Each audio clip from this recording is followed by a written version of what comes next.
नमस्कार, स्वागत है एलएनएमयू नोट्स में। इस वीडियो में हम लोग बात करने वाले हैं ललित नारायण मिथिला यूनिवर्सिटी दरभंगा एलएनएमयू दरभंगा के सेशन 24 से 28 में एडमिशन के लिए जो फर्स्ट मेरिट लिस्ट जारी किया जाना है, वो फर्स्ट मेरिट लिस्ट जारी कब होगा और आपका जो है वो कॉलेज में एडमिशन कब होगा।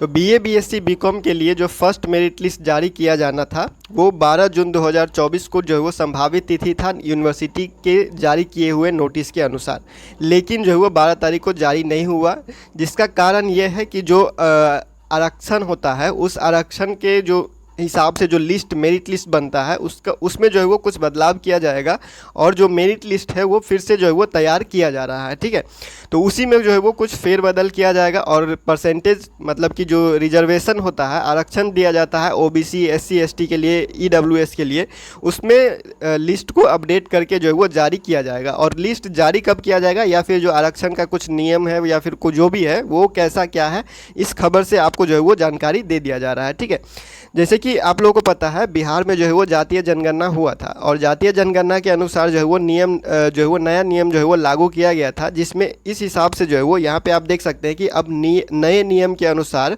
जो रिजर्वेशन है, आरक्षण जो है वो 65% जो है वो रखा गया है, जिसमें 65% आरक्षण में जो है वो 20% जो है वो आपको अनुसूचित जाति के लिए है, फिर आपका जो 2% है वो अनुसूचित जनजाति के लिए है, उसके बाद आपको जो है वो 25% जो है वो अत्यंत पिछड़ा वर्ग के हैं। ठीक है, उसके बाद 18% जो है वो पिछड़ा वर्ग के लिए सीट जो है वो रखा गया है।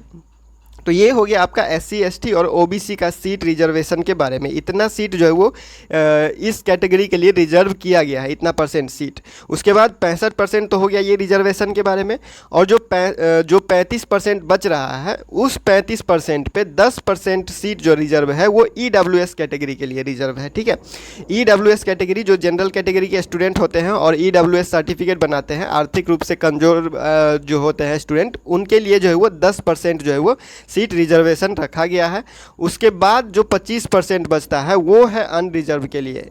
ठीक है, जो जनरल कैटेगरी के स्टूडेंट है जिनका सीट रिजर्वेशन नहीं है, जिनका रिजर्वेशन आरक्षण जिनको नहीं दिया जाता है, उनके लिए जो है वो 25% सीट जो है वो रखा गया है। तो अब हो सकता है कि मेरिट लिस्ट जो जारी हो उसमें कुछ बदलाव हो या फिर जो लिस्ट जारी हो उसमें जनरल कैटेगरी के स्टूडेंट जो है वो कम देखने को मिले, जिनका नंबर जो है वो कम है। अगर आपका नंबर कम है और जनरल कैटेगरी से थे तो आपका लिस्ट में नाम आना जो है वो अब थोड़ा मुश्किल हो चुका है, क्योंकि आपका सीट जो है वो 25% ही रिजर्व है। ठीक है, बाकी जो है वो आरक्षण आप देख सकते हैं 65% है, जिसमें एससी, एसटी और ओबीसी आ जाता है, ईबीसी और बीसी। ठीक है, और जो तो लिस्ट के बारे में बात करते हैं कि लिस्ट जारी कब होगा। तो फर्स्ट मेरिट लिस्ट जो है वो 16 जून को जो जारी होने का संभावना है, 16 जून को जो है वो जारी होने का संभावना है। और जो कॉलेज में एडमिशन है वो 19 से है। ठीक है, कॉलेज में जो है वो 19 तारीख से जो है वो 19 जून से जो है वो एडमिशन होने का संभावना है। ठीक है, यहाँ पे जैसे कि आप लिखा गया है, बताया है कि अब नामांकन के लिए प्रथम चयन सूची 16 जून को प्रकाशित होने की संभावना है,